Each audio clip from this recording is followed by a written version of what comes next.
हाँ, चालू कर देना। देखो दोस्तों, आज जो एनटीपीसी के जो एग्जाम अभी लगा हुआ है एनटीपीसी का, एनटीपीसी के जो प्रीवियस क्वेश्चन है वो जो प्रीवियस क्वेश्चन है वो करा रहे हैं। ठीक है ना। जो मतलब एग्जाम की दृष्टि से महत्वपूर्ण है, और जो चैनल में नया हो तो सब्सक्राइब लाइक जरूर करें, अपना सहयोग बनाए रखें। ठीक है, चलो क्वेश्चन को हम देखते हैं। ये क्वेश्चन नंबर देखना, ये पहला है क्वेश्चन। क्वेश्चन कह रहा है कि एक 21 सेंटीमीटर त्रिज्या वाले वृत्त में से एक वृत्तखंड काटा जाता है। ठीक है, वृत्तखंड का कोण 40 डिग्री है, तो वृत्तखंड का क्षेत्रफल ज्ञात कीजिए। वर्ग सेंटीमीटर में पूछ रहा है। समझते हैं पहले हम। यहाँ देखो, ये हमारा क्या है, वृत्त है। ये वृत्त है, वृत्त होता है ये पूरे कितने डिग्री का होता है, 360 डिग्री का। कितने डिग्री का, 360 डिग्री का। जैसे कि हम तुम्हें बोल दें कि ये हमको कोण निकालना है, ये त्रिभुज। अब त्रिभुज में भुजाएं कितनी होती हैं, 3 भुजाएं होती हैं। कितनी भुजाएं होती हैं, 3 भुजाएं। अब त्रिभुज में हमें बताना कि ये त्रिभुज त्रिभुज कितने डिग्री का मतलब कोण होता है। त्रिभुज में कितने डिग्री का कोण होता है, तो ये बताएंगे हम। जैसे कि त्रिभुज है 90 डिग्री में समकोण होता है। 180 का होता है। जैसे त्रिभुज है, समबाहु त्रिभुज है, विषमबाहु त्रिभुज है और समुद्रबाहु त्रिभुज है। इसमें त्रिभुज में कितनी भुजाएं होंगी, तो 3 भुजाएं होंगी। कितनी, 3। 3 में से हम कितनी घटाते हैं, 2। फिर गुणा कराते हैं, एक में कराएंगे 180 का। तो कितनी है, कितने का होता है ये त्रिभुज, 180 डिग्री का। और वृत्त कितने का होता है, 360 डिग्री का। ठीक है, तो वृत्त के बारे में हम जानकारी बता रहे हैं। ऐसे तो तुम्हें चतुर्भुज है, जैसे ये वर्ग है हमारा, वर्ग नहीं आयत कह लो, ये आयत है। आयत है ना, ये आयत। आयत कितने डिग्री का होता है, तो 90 90 360। जैसे आयत में कितनी भुजाएं हैं, 1 2 3 4, 4 भुजाएं है ना आयत में। तो 4 में से हम घटाएंगे कितनी, 2। तो 2 है। इसमें कितने का गुणा कराएंगे, 180 का। तो 18 दूनी 36। तो कितने डिग्री का आ गया, 360। अब 360 है, प्रत्येक भुजा का मान ज्ञात करना था, तो हम 4 का भाग लगा देते। 4 का भाग लगाएंगे तो कितने डिग्री का आ गया है, 90। तो ये 90 डिग्री का हो जाएगा, ये 90 डिग्री का, और ये 90 डिग्री का, और ये 90 डिग्री का। जैसे कि हम पंचभुज ले लेते, तो पंचभुज में भुजाओं की संख्या कितनी होती है, 5। 5 में से हम 2 घटाएंगे तो 3, फिर 18 का गुणा करा देना। 18 का 18 था, 18 थी 54। कितने डिग्री का, 540 डिग्री का। ठीक है, समझ गए ना। कोण बनाते कैसे हैं, जैसे वर्ग है, वर्ग में कितनी भुजाएं होती हैं, 4 भुजाएं होती हैं। तो उसमें 2 कम कर लो, तो 18 दूनी 36, 360 का। ये हमारा क्या है, वृत्त है। वो कह रहा एक 21 सेंटीमीटर त्रिज्या वाले। अब ये हमारा वृत्त है, वृत्त में ये क्या है, हमारा सेंटर है ये। अब सेंटर से ये खींची जाएगी रेखा, तो इसको क्या बोलेंगे हम, आर। और ये भी खींच देंगे तो ये बोलेंगे आर। ठीक है, ये होती है 1, ये होती है 2। दोनों को मिला देते हैं हम, तो इसको क्या बोल रहे हैं, व्यास। क्या बोलेंगे, व्यास। ये दोनों को मिलाएंगे तो इसको क्या बोलते हैं, व्यास। और व्यास की त्रिज्या क्या होती है, आधी। व्यास की त्रिज्या क्या होगी, आधी होगी। ठीक है, व्यास की त्रिज्या क्या हो जाएगी, आधी हो जाएगी। अब आगे क्वेश्चन देखते हैं। अब कह रहा है कि 21 सेंटीमीटर, तो कितने सेंटीमीटर थी, 21। 21 सेंटीमीटर हमारी त्रिज्या थी। कितनी थी, 21 सेंटीमीटर।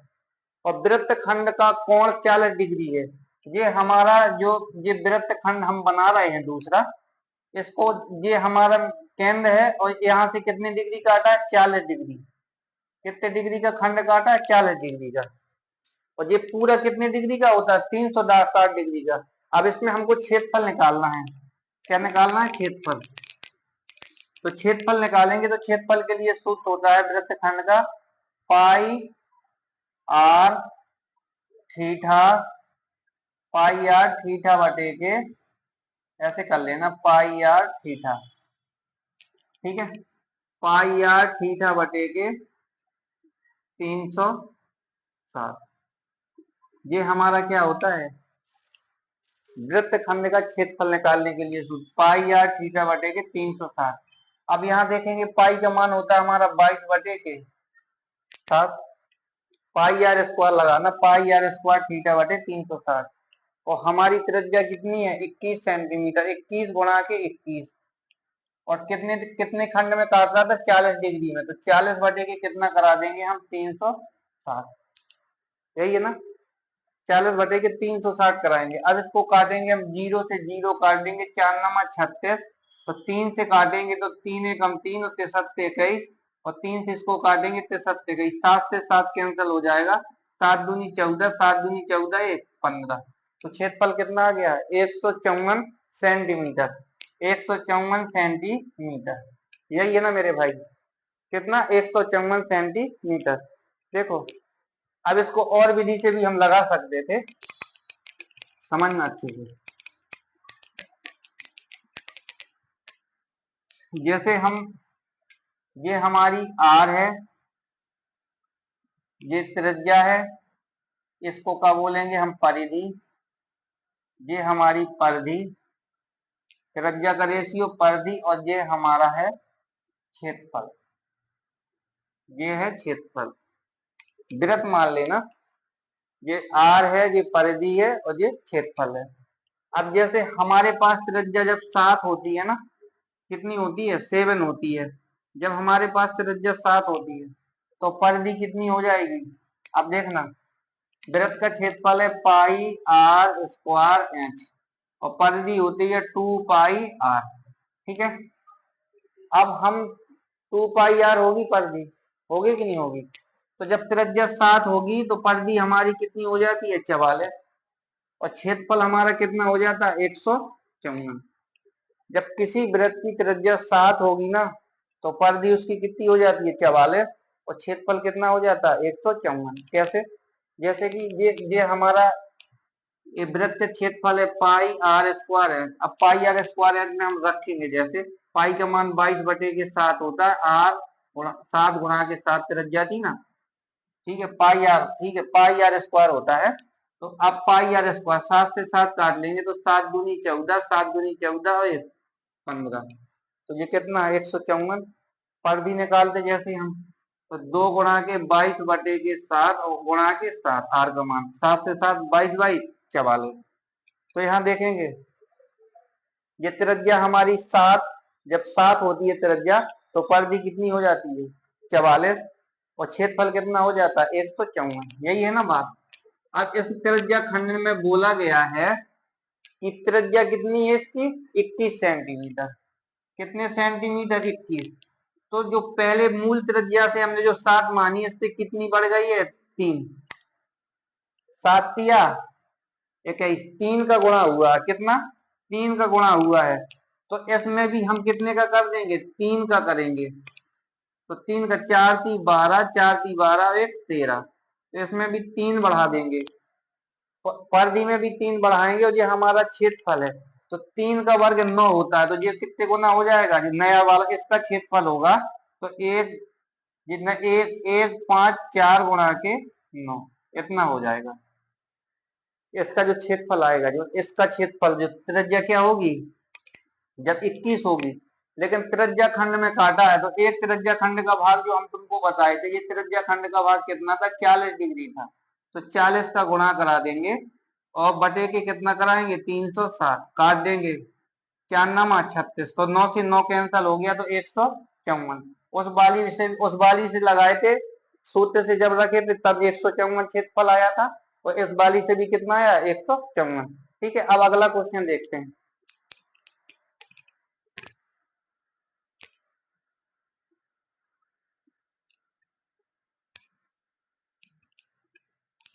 अब ये दूसरा सवाल है, ये देख लेना, ठीक है ना?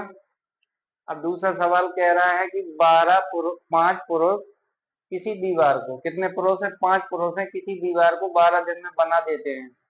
जो 5 पुरुष है मिलके जो 5 पुरुष है किसी दीवार को 12 दिन में बना के तैयार कर देते हैं, तो मूल दीवार से 50% अधिक।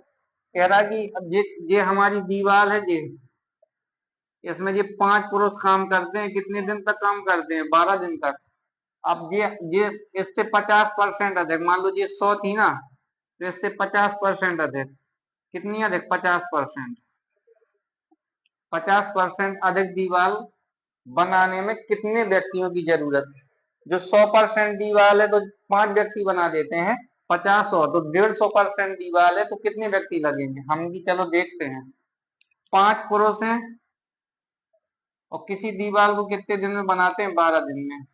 हमने जो सूत्र होता है कि M1 यहाँ बराबर में क्या होता है M2, मतलब आदमियों की संख्या और आदमियों की संख्या, और D1 और यहाँ भी D2, और यहाँ होता है M1 होता है मतलब आदमियों की संख्या, D मतलब जनों की संख्या, और H1 और यहाँ पे होता है H2 घंटों की संख्या, और बटे के जो वर्ग होता है कार यहाँ रखते हैं।